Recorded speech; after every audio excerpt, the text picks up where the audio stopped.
Hi, we're reading in John the 18th chapter today, and Jesus has been arrested. In chapter 17, we see that he has been in the garden praying, and that we call that chapter in chapter 17 the high priestly prayer. But here we are in chapter 18. Jesus has been arrested, and now he stands before Pilate. Pilate asks him a very simple question: Are you king of the Jews? Jesus answers yes, that he is, but that his kingdom is not of this world. You see, Jesus' kingdom is spiritual and heavenly. It's not political or earthly. Unlike earthly kingdoms that rely on force and worldly power, Jesus' kingdom is one of righteousness, of love and truth. If his kingdom were of this world, his followers would have fought to prevent his arrest. But instead, he willingly submitted to his crucifixion. He willingly went to the cross, demonstrating to us that his kingdom is not of this world, but of a spiritual nature.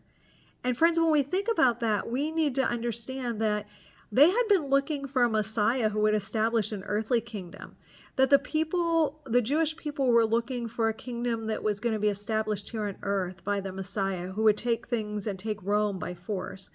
But the reality is that Jesus didn't come to establish that kind of kingdom. He came to establish a heavenly kingdom, a kingdom in which all are invited to participate. All who are willing and ready to receive him will have a place in that kingdom.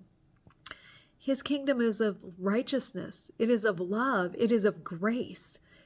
It is a kingdom in which eternal life operates. And it is for all those who will believe, who will be a part of that kingdom. We, each one of us, have to choose for ourselves, will we be a part of that kingdom, the kingdom of Jesus, that is not of this world, but that is a spiritual heavenly kingdom.